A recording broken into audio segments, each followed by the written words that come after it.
Bueno, no es justo, yo no invento los temas para nuestras conferencias cada año, el personal hace eso y luego vienen a mí y me asignan tareas sobre lo que se supone que debo abordar, y hace un momento notaste en la pizarra que me han dado 2 preguntas para responder, cada una de las cuales sería digna de una larga serie para considerar, y se supone que debo responder estas preguntas en un solo mensaje. Bueno, eso es imposible, no lo haré porque no puedo hacerlo, pero nosotros...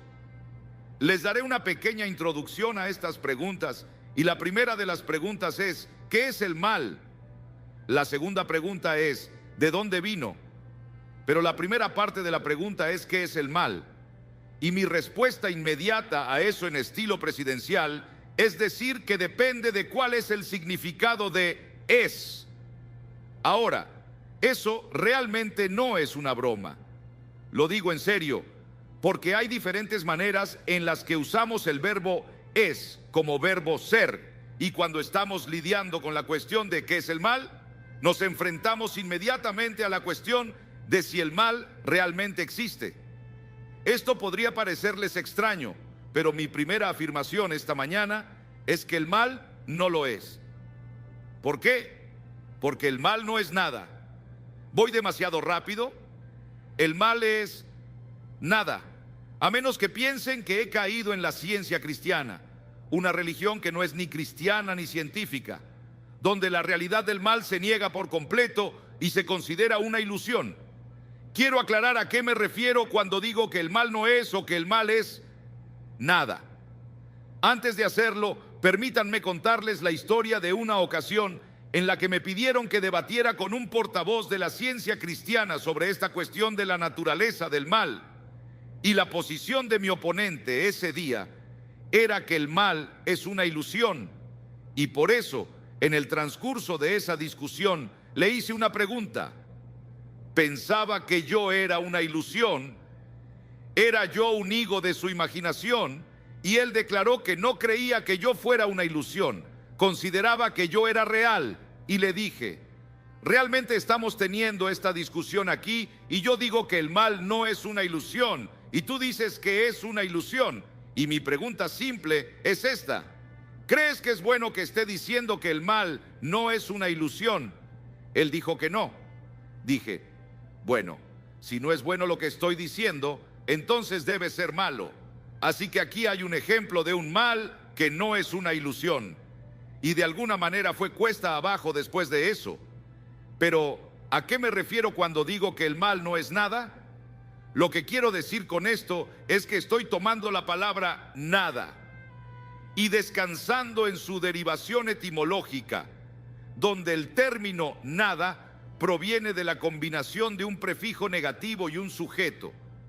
Y la palabra nada realmente no significa nada. Y la razón por la que quiero enfatizar ese punto es que en la cultura tenemos la idea de que el mal es algún tipo de sustancia independiente, algo que está en el agua potable o en la nube, en algún lugar, alguna fuerza o poder que es independiente, que existe en y por sí mismo e influye en los asuntos de tu vida y de este mundo. Por lo que lo primero que tenemos que decir sobre qué es el mal es lo que no es. No es algo que tenga existencia. El mal no tiene ser, no tiene estatus ontológico. Más bien, el mal es una acción de algo que es una cosa. Yo soy algo, tú eres algo, y cuando hago algo que no es bueno, entonces estoy haciendo algo que es malo. Pero malo entonces es una actividad de algún ser, no tiene ser en sí mismo. Ahora, eso puede parecer un punto pedante y de ninguna preocupación inmediata a la segunda pregunta de dónde viene el mal. Pero más adelante, si Dios quiere, intentaré indicar por qué nuestra definición del mal es tan importante para la pregunta más profunda de dónde viene. Ahora, volviendo a la idea de su nada, históricamente, los 2 grandes filósofos teólogos en la historia de la Iglesia que han abordado la cuestión de qué es el mal son, por supuesto, Tomás de Aquino y San Agustín, antes que él. Y tanto Agustín como Aquino usaron 2 palabras latinas, por supuesto, porque no se puede hacer teología sin usar palabras latinas, y usaron dos palabras latinas para describir la naturaleza del mal. Esas dos palabras eran privatio y negatio, y puedes adivinar la traducción de esas dos palabras latinas. Privatio viene al idioma inglés con la palabra privación, y negatio viene al idioma inglés con la palabra negación. Por lo tanto, histórica y clásicamente, la naturaleza del mal se ha definido en términos de negación y privación. En filosofía y en teología, una de las formas más importantes en las que tratamos de dar definiciones a las cosas que son misteriosas es al usar el método llamado camino de la negación. Y ese método habla en términos de lo que algo no es. Por ejemplo, cuando hablamos del carácter y el ser de Dios, decimos que Dios es infinito. ¿Qué significa eso? Significa que no es finito. Esa es una aplicación de esta forma de negación. Y a lo que se referían Agustín y Aquino es que para discutir la naturaleza del mal, que la Biblia llama el misterio de la iniquidad, primero tenemos que entenderlo a través de la negación, lo que no es. El mal en este sentido solo puede definirse en el contexto de lo que es bueno. Y en términos bíblicos, el mal se define con palabras como esta: injusticia, iniquidad, por ejemplo. De modo que el término se usa como la negación, lo opuesto a lo positivo que se está afirmando. Injusticia o iniquidad solo puede entenderse en comparación con el concepto anterior de justicia. La injusticia solo puede reconocerse como injusticia en el contexto de la justicia, como el estándar por el cual la injusticia puede reconocerse y definirse. Creo que eso es bastante fácil de ver. La forma en que se usa el lenguaje negativo para describir el mal en este sentido es que los grandes teólogos indican que el mal es un parásito. Es como un parásito. No puede ser conocido en sí mismo como un ser independiente, sino que solo puede ser conocido y comprendido en contra del estándar positivo. Y como un parásito, si el huésped muere, el parásito muere con él, porque el parásito depende del huésped para su propia fuerza y existencia. De la misma manera y de manera analógica, lo mismo ocurre con el mal. Realmente no puedes describirlo, realmente no puedes definirlo excepto en el contexto del bien. Ahora, la otra palabra que usan Agustín y Aquino es la palabra privación, y una privación es algún tipo de carencia o alguna deficiencia. Si no obtienes algo que deseas, eso no significa que estés experimentando privación. Pero si no obtienes algo que necesitas, entonces se puede decir apropiadamente que te han privado, que te falta algo que es necesario y esencial para tu propio ser. Si vamos a la Confesión de Fe de Westminster, la confesión reformada del siglo XVII y sus formulaciones catequéticas en el Catecismo Mayor de Westminster y luego en el Catecismo Menor, tenemos la simple pregunta: ¿qué es pecado? ¿Qué es pecado? Y dado que todos conocen el catecismo, saben la respuesta antes de darla. ¿Qué es pecado? Pecado es cualquier falta de conformidad o transgresión de la ley de Dios. Por lo que confesionalmente, el pecado o el mal moral se define en términos de la falta de una prueba de una falta de conformidad. También la justicia implica conformarse a la ley de Dios, haciendo lo que Dios ordena. Pero el pecado entra cuando no hacemos lo que Dios ordena y no nos conformamos a sus estándares de lo que es justo, etc. Por un lado, el catecismo dice que el pecado es un pecado de conformidad, lo cual es una especie de privación o transgresión de la ley de Dios. Ahora estamos pasando de la simple privación y la simple negación a otro elemento, un elemento que los reformadores del siglo XVI agregaron a la definición clásica del mal. Coincidieron en que el mal es negación y es privación, pero para que alguien no piense que porque el mal no tiene ser, no tiene un estatus independiente, no es una cosa, a menos que por eso lleguemos a la conclusión de que el mal realmente es una ilusión. Los reformadores dijeron que sí, el pecado es negación o el mal es negación, el mal es privación, pero agregaron otro término latino, aqua, siempre. Agregaron el término aquaosus, es decir, el mal es privatio aquaosus, lo que significa que aunque el mal no es algo que exista en sí mismo, es real y sus efectos y su impacto son devastadores. Hay una privación real que es una privación activada, una desobediencia activada a la palabra de Dios. Y porque los seres reales actúan, el mal real, aunque el mal no es independiente, sin embargo, es real. ¿Tengo sentido? ¿Entienden ese punto? ¿Es demasiado oscuro? Por supuesto, no todos lo entienden, ¿verdad? Ahí es donde comenzamos con esta pregunta de qué es el mal y de dónde viene. Esa es la parte fácil de las dos preguntas. La segunda parte de la pregunta tiene que ver con el origen del mal y cómo el mal podría inmiscuirse en un universo creado por un Dios que es completamente santo, completamente justo. Y no solo este universo es creado por tal Dios, sino que también es gobernado y gobernado por tal Dios. Y si este Dios es santo y si es justo, ¿cómo en el mundo puede tolerar tanto mal en él? El origen del mal ha sido llamado el talón de Aquiles del cristianismo.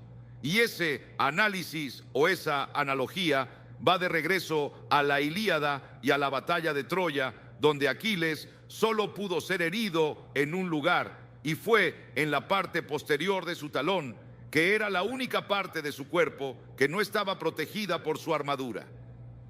Y así, cuando decimos que algo es el talón de Aquiles, queremos decir que es el punto supremo de vulnerabilidad. Los críticos del cristianismo han dicho que donde la afirmación de la verdad cristiana es más vulnerable es en este punto de la presencia del mal en un mundo supuestamente creado y gobernado por un Dios bueno y santo. Ahora, a veces, como cristianos, no sentimos el peso de ese problema. El filósofo John Stuart Mill lo expresó de esta manera: la presencia del mal hace que la existencia misma de Dios sea problemática, porque en la visión cristiana de Dios decimos que por un lado Dios es omnipotente, posee todo el poder. Por otro lado, decimos que Dios es amoroso y bueno. Mill mira el dolor, la tristeza, el sufrimiento y el mal moral en este mundo y dice: espera un minuto, estas dos ideas, la bondad de Dios y la omnipotencia de Dios, a la luz de la realidad del mal, no pueden lógicamente ser coherentes o coexistir. Su argumento es este: si Dios es todopoderoso y tiene el poder de crear un universo sin mal, o tiene el poder de librar al universo del mal en cualquier momento dado, si tiene el poder para hacerlo y no lo hace, entonces no es bueno o no ama. Porque ¿qué clase de ser que tiene poder omnipotente podría quedarse quieto y observar el dolor, el sufrimiento y la maldad en un universo de su propia creación y no eliminarlo? No puede ser bueno. Por otro lado, si Dios es bueno y Dios es amoroso y quiere deshacerse del mal que trae tanta mancha a su creación, como el derrame de petróleo de BP, que todos reconocen que es un desastre, y Dios lo vería como un desastre y le encantaría que lo limpiaran, pero no tiene el poder para hacerlo. Así que uno es que Dios no es bueno, o Dios no es todopoderoso. Ahora creo que hay una respuesta adecuada a esa pregunta, y si Dios quiere, intentaré proporcionarla en los minutos que quedan en esta consideración. Pero antes de continuar para responder la pregunta ¿de dónde vino el mal?, tengo que dar mi respuesta corta a la pregunta, mi respuesta deprimente y honesta a la pregunta ¿de dónde vino el mal? Y mi respuesta es esta: no lo sé.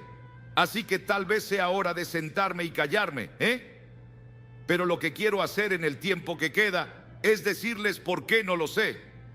Hace 40 años estaba dando una conferencia sobre este tema en Pittsburgh, y entre el público estaba mi mentor, el doctor John Gerstner.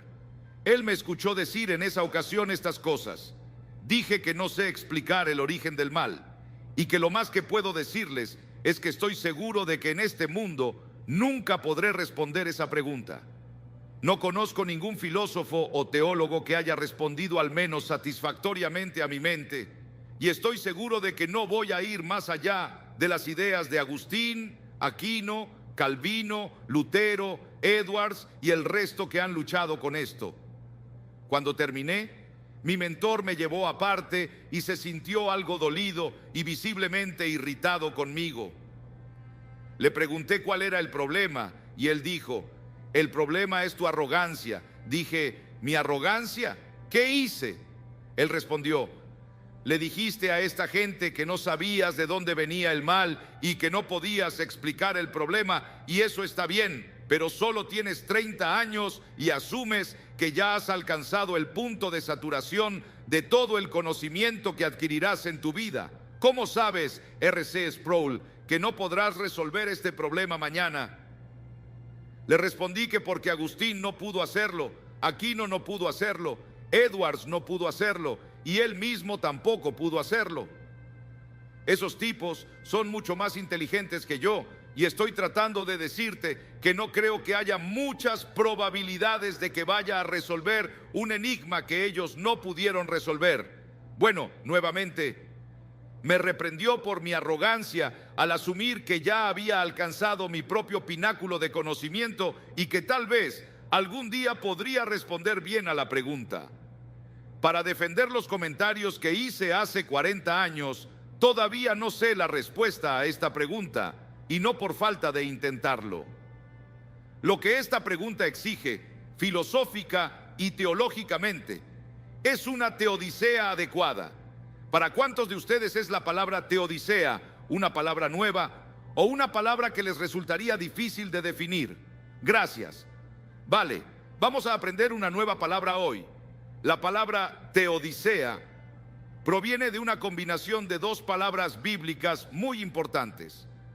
La palabra teos, que es la palabra del Nuevo Testamento para Dios, y la palabra dike, que es la palabra del Nuevo Testamento para justicia o rectitud, una forma de la cual es la palabra diakaiosune, que es la palabra del Nuevo Testamento para justificación. Una teodicea es una defensa intelectual razonada de Dios para el problema del mal en el universo. En otras palabras, es un intento de responder a la crítica de John Stuart Mill y otros y justificar a Dios por este problema del mal. No sé cuántas teodiceas he estudiado en mi vida, pero he estudiado bastantes. Todavía tengo que encontrar una que satisfaga completamente a mi propio cerebro. En unos minutos proporcionaré la teodicea que creo que es la que más se acerca a la solución del problema que he visto alguna vez, pero aún le falta resolución final. Ahora no quiero exagerar, pero en mi estimación, y no creo que esto sea una hipérbole, Vesta podría confirmarlo, podrían preguntarle. Al menos a mí me parece que una vez al mes, tal vez no sea tan frecuente, pero me parece que aproximadamente una vez al mes recibo una carta de alguien que ha resuelto el problema del origen del mal y quiere comentármelo. Tengo que responder a estas cartas tan cortés y amablemente como sé, cuando quiero decir que esto es una noche de aficionados, y no creo que sientan el peso del problema, porque las respuestas que encuentro en estas cartas, que están dirigidas a mí, y aprecio que la gente luche con esta pregunta y esté tratando de encontrar respuestas, pero me parece que las respuestas que escucho una y otra vez no solo son simples, sino que son simplistas. Realmente no ven la profundidad del problema. Y por supuesto, la respuesta más común que recibo es que el origen del mal tiene que ubicarse en el libre albedrío humano. Por supuesto, todos entendemos que quien trae el mal al mundo, el mal moral, es el hombre, Adán y Eva, o antes el diablo. Y ambos, esos personajes, estaban ejerciendo la facultad de elegir, la cual les fue dada por su creador, y tomaron decisiones cuyo resultado es malo. Así que dije, bueno, veamos cuál es el problema si respondemos a este problema con el libre albedrío del hombre. El pecado surgió porque Adán o Eva o ambos decidieron libremente desobedecer a Dios, tal como Lucifer, cuando era un ángel bueno, se transformó en un ángel caído y malvado cuando ejerció su libre albedrío al elegir desobedecer a Dios. Ahora, no me entiendan mal. No niego que se tomaron esas decisiones y no niego que fueron malas decisiones. Lo que digo es que no resuelven el problema, porque sabemos esto: antes de que se pueda tomar una decisión, antes de que las decisiones se tomen, tiene que haber algún tipo de inclinación moral. Si lo examinas tan cuidadosamente, por ejemplo, como lo hizo Jonathan Edwards en su obra clásica sobre el libre albedrío, Edwards llega a la conclusión de que la única forma en que puedes dar cuenta de una mala elección es por tener una mala inclinación o disposición hacia esa elección. Es manifiesto que la elección de Adán y Eva fue mala, y sin embargo la eligieron de acuerdo con su voluntad. Y eso también es cierto para Satanás. Pero la pregunta es, ¿de dónde vino su disposición anterior? ¿Qué fue lo que inclinó a Adán y Eva a desobedecer a Dios? Ahora, parte de la teología católica romana lucha con esta pregunta y habla sobre la doctrina de la concupiscencia. Quizás hayas oído hablar de la concupiscencia, y Roma define la concupiscencia de esta manera: la concupiscencia es pecado, inclina al pecado, pero no es pecado en un sentido. Creo que es correcto que no es un pecado real de desobediencia en términos de la acción externa, pero lo que es pecado y se inclina a pecar es pecaminoso. Por lo tanto, un ser que tiene un deseo de hacer algo malo antes de decidir hacerlo, ese mal ya ha caído antes de que él tome la decisión. ¿Ves que ese es el punto que tanta gente pasa por alto cuando dicen: oh, bueno, todo fue por la libre elección de Adán y Eva? Pero la pregunta es, ¿por qué estas criaturas que fueron hechas a imagen de Dios y que fueron hechas buenas eligen desobedecerle? Bien, si dices sin motivo, que no había ninguna inclinación previa, ningún deseo o disposición previa, entonces has descrito una elección que no es una acción moral en absoluto. Has negado la agencia moral de la criatura cuando dices que lo hace arbitrariamente. Algunas personas miran el texto del capítulo 3 de Génesis y argumentarán que fueron obligados a pecar por el poder de Satanás. El viejo argumento: el diablo me obligó a hacerlo. Este fue el argumento que dio Eva. Fue la odisea terrenal. Adán se sumó a ese argumento cuando le dijo a Dios: la mujer que me diste. Como si Dios ahora hubiera forzado el mal en Adán a través del poder irresistible de la esposa que Dios le proporcionó. Sí, Señor, la hiciste como mi compañera de ayuda y ella me ayudó a cruzar el acantilado aquí hacia la caída. Dímelo. La idea es que lo explicamos mediante coerción demoníaca, pero si el mal entró en el jardín a través de coerción demoníaca, si fuera coerción real, entonces sería excusable y no conllevaría el juicio moral que sí conlleva según las Escrituras. Excusaría a Adán y Eva porque habrían sido impotentes para resistir la tentación de Satanás. Eso no solo no resuelve el problema filosóficamente, sino que también viola el texto de las Escrituras. La otra idea es que Satanás es descrito como el más astuto de todos los animales del campo, y viene y seduce a Eva engañándola con sus argumentos astutos y básicamente la engaña. Entonces Eva cae en pecado por ignorancia. Y nuevamente diríamos que si ese fuera el caso, si realmente hubiera sido ignorante con lo que llamamos ignorancia invencible, una ignorancia que es imposible de superar, entonces ella sería menos culpable y Dios sería injusto al castigarla por ese acto. No solo eso, sino que la apelación a la ignorancia de Eva o de Adán también viola el texto, porque el texto nos dice que Dios habló claramente a Adán y a Eva y les dijo lo que no podían hacer y cuáles serían las consecuencias si lo hacían. En ese momento Satanás desafía la premisa misma de Dios cuando dice: ¿Acaso Dios dijo que no puedes comer de ninguno de los árboles en el jardín? Él sabía muy bien que eso no era lo que Dios había dicho. Pero Eva responde, y ahora se convierte en la primera apologista del mundo. Ella defiende la integridad de Dios. Dios no dijo eso, señor diablo, señor serpiente. Dijo que de todos los árboles del jardín podemos comer libremente, pero este lo puso fuera de los límites. Dijo que si comíamos de él, seguramente moriríamos. Ahora Satanás responde, no morirás. Dios creó a Adán y a Eva sin pecado. Sus poderes físicos eran mayores que los nuestros, porque nuestros cuerpos han sido devastados por las consecuencias del pecado. Pero no solo eso, sus mentes no fueron oscurecidas, no habían sido arruinadas por el pecado original, y su capacidad para pensar con claridad supera con creces la de cualquier Einstein o Aquino o cualquier otra persona caída. Si alguna vez un ser humano hubiera reconocido instantáneamente una violación de la ley de no contradicción, habría sido Eva cuando la serpiente dijo, no morirás, porque sabía que su creador, a quien le debía su existencia, había dicho que si haces esto, sucederá aquello.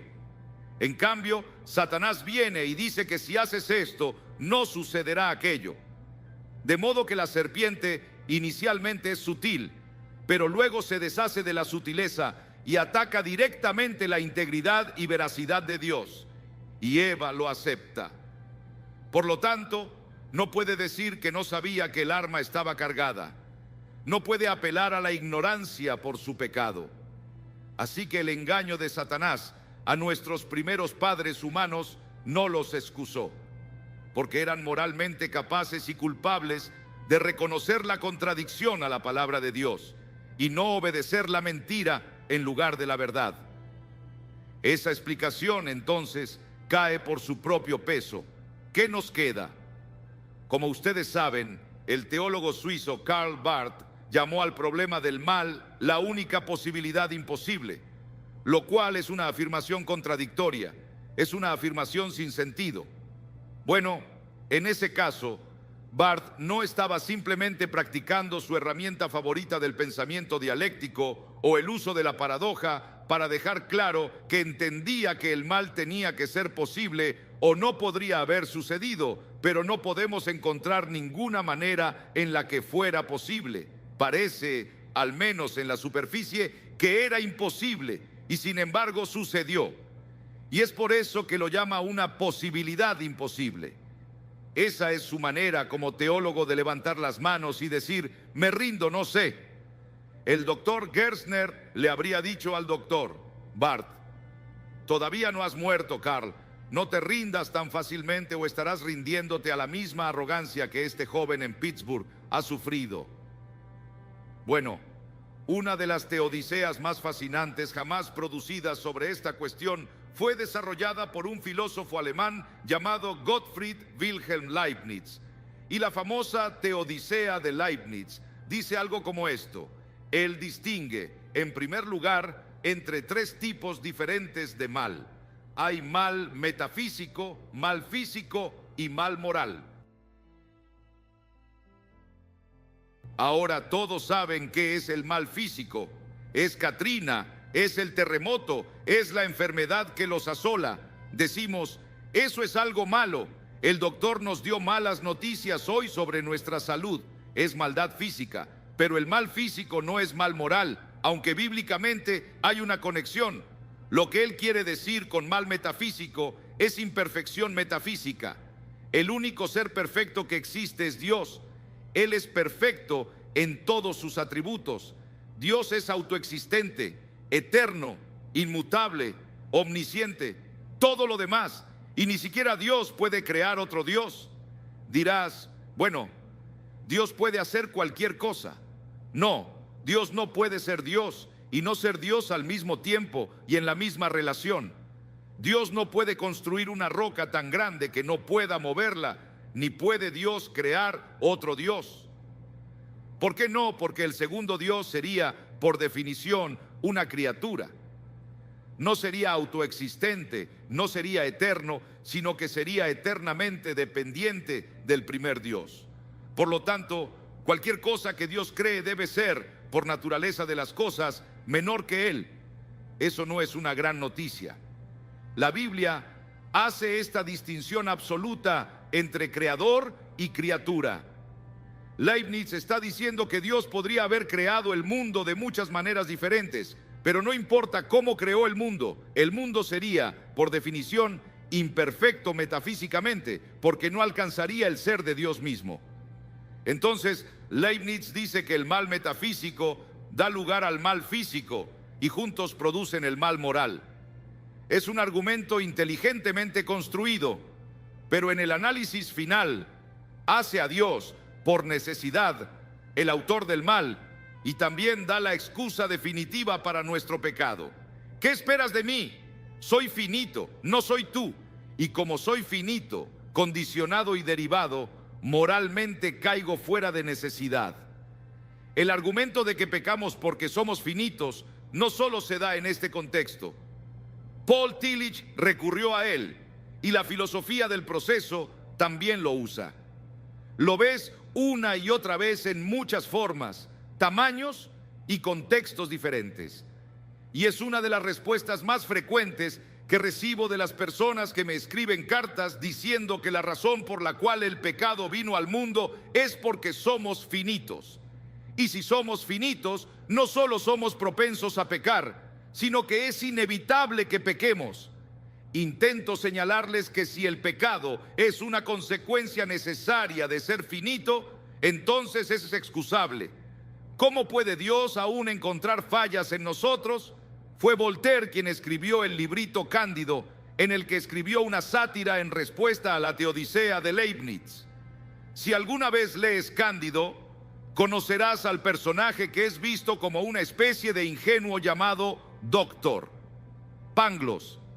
Y el doctor Pangloss adopta la teoría de que este es el mejor mundo posible y que no puedes enojarte con Dios porque Dios hizo lo mejor que podía hacer. Esto fue escrito justo después del terremoto de Lisboa, que causó tanto dolor y sufrimiento en Portugal. Con el recuerdo fresco de este terremoto, Voltaire intentaba ridiculizar la Teodicea de Leibniz. Solo menciono esto para decir que tampoco estoy convencido de ese argumento. Entonces, ¿qué digo al respecto? Un par de cosas, y lo que voy a decir ahora podría sorprenderlos y fácilmente podría malinterpretarse. Antes de decirlo, quiero enfatizar que la Biblia deja claro que es pecado llamar al bien mal y es pecado llamar al mal bien. Ese es un pecado que cometemos todos los días cuando intentamos justificar nuestra propia desobediencia y nuestra propia pecaminosidad. Intentamos darle la vuelta y hacer que nuestra maldad realmente parezca buena. O cuando despreciamos la ley de Dios y odiamos la ley de Dios, que es buena, decimos que hay algo malo en esa ley. No la voy a obedecer porque no es buena para mí. Estoy llamando al bien mal. Así que no podemos llamar al bien mal o al mal bien. Eso es axiomático. Y aquí es donde voy a decir algo que podría sonar paradójico. El mal no es bueno, pero es bueno que haya mal. El mal no es bueno, pero es bueno que exista el mal. De lo contrario, no estaríamos en un universo regido por un Dios perfecto. Dios tiene su propósito para la entrada del mal a este mundo y en cierto sentido, como dijo Agustín hace siglos, Dios incluso ordenó que el mal entrara en el mundo. Si Él no lo ordenó, no estaría aquí, porque el mal no tiene poder para vencer el gobierno providencial y soberano de este universo. El versículo favorito que los cristianos evangélicos votan anualmente como el favorito en la Biblia es Romanos 8:28. Todas las cosas ayudan a bien a los que aman al Señor y que son llamados conforme a su propósito. Ahora, a menos que Dios tenga poder soberano sobre el mal, Él no podría cumplir esa promesa en la que nos aferramos, en la que confiamos, que nos anima a que no importa cuántas cosas malas suframos en este mundo, no es que Dios esté diciendo que esas cosas malas son buenas, sino que está diciendo que están obrando para bien. En última instancia, lo estoy usando para bien. A menos que Dios tenga poder sobre el bien y el mal, no puede hacer esa promesa. ¿Lo ves? Entonces, para propósitos que no comprendo y no entiendo completamente, Dios, como Agustín calificó, en cierto sentido ordenó que el mal venga a este mundo. Dios no lo hizo ingenuamente para que puedas experimentar la diferencia entre el bien y el mal. Mi papá solía decir: no tienes que vivir en un bote de basura para saber que apesta. Pero Dios tiene un propósito redentor en permitir el mal. El ejemplo clásico de eso es la historia de José, cuando fue confrontado por sus hermanos después de que lo traicionaron tan traicioneramente, lo vendieron como esclavo y todo lo demás. Y cuando descubren que ahora están hablando con el primer ministro de Egipto y que es su hermano perdido hace mucho tiempo, están aterrorizados de que él va a traer la ira de Egipto sobre sus cabezas. Pero José dice: ¿soy yo acaso Dios? Sé lo que hiciste, tú sabes lo que hiciste y sé cuál fue tu intención. Lo quisiste para mal, pero Dios lo quiso para bien. Ese es uno de los conceptos más difíciles de entender, pero si quieres comprenderlo, mira el Viernes Santo. En última instancia, ¿quién entregó a Jesús a los gentiles para que lo mataran? En última instancia, ¿quién fue el que se alegró de que él fuera castigado? Le agradó al Señor herirlo. Celebramos el acto más negro de toda la historia de la humanidad ahora con lo que llamamos Viernes Santo, porque se conocen los motivos y las intenciones de todos los actores que participaron en el juicio y ejecución de nuestro Señor Jesucristo, de lo cual son responsables. Dios no los obligó a hacerlo, pero su poder soberano venció sus deseos malvados, porque fue a través de la ordenación de Dios que Jesús fue crucificado. Esto no fue un accidente en la historia. Dios tiene esta capacidad de ordenar un universo en el que utiliza el mal para propósitos perfectamente puros y santos que veremos en el análisis completo y final solo en la gloria. Un último punto antes de que expire mi tiempo, y por esto estoy en deuda con Agustín. Quiero unir lo que dije antes acerca de que el mal no tiene estatus ontológico o existencia. Aunque tenemos un problema para explicar la presencia del mal, el problema de los incrédulos se exacerba enormemente con respecto al nuestro. La única manera de identificar algo como malvado es en el contexto del bien, y solo si el bien existe, el mal se convierte en un problema. Permítanme decirlo de nuevo: solo si el bien existe, el mal se convierte en un problema. Así, de una manera complicada e indirecta, la presencia del mal apunta a la realidad del bien. Esto se convierte en un argumento, no en contra de Dios, sino a favor de la existencia de Dios. El incrédulo tiene dos problemas. No solo tiene que dar cuenta de la entrada del mal al mundo, sino que también tiene que dar cuenta de la existencia del bien sin un autor del bien. Tiene que decir en el análisis final, como hacen muchos incrédulos hoy en día, que no existe el mal, no existe el bien, solo existen preferencias personales. Eso es lo que dicen hasta que les robas la billetera y de repente abandonan su relativismo y dicen: eso no está bien, y llaman a la policía en busca de justicia. Así que he dicho todo esto para decir que no sé, pero quiero que entiendan por qué no lo sé y por qué esta pregunta es tan espinosa y por qué es el misterio de la iniquidad. Pero los dejo con este pensamiento. Aunque no sé ni entiendo completamente el origen del mal, sí sé su futuro. Sé que ha sido superado y que Dios librará a este universo de todo mal moral, mal físico y mal metafísico. Un día habitaremos en un cielo nuevo y una tierra nueva, donde no habrá más llanto, ni más muerte, ni más dolor y no más pecado, de lo cual, si Dios quiere, hablaré mañana. Oremos. Gracias, Señor, por el triunfo de tu gracia sobre nuestra maldad.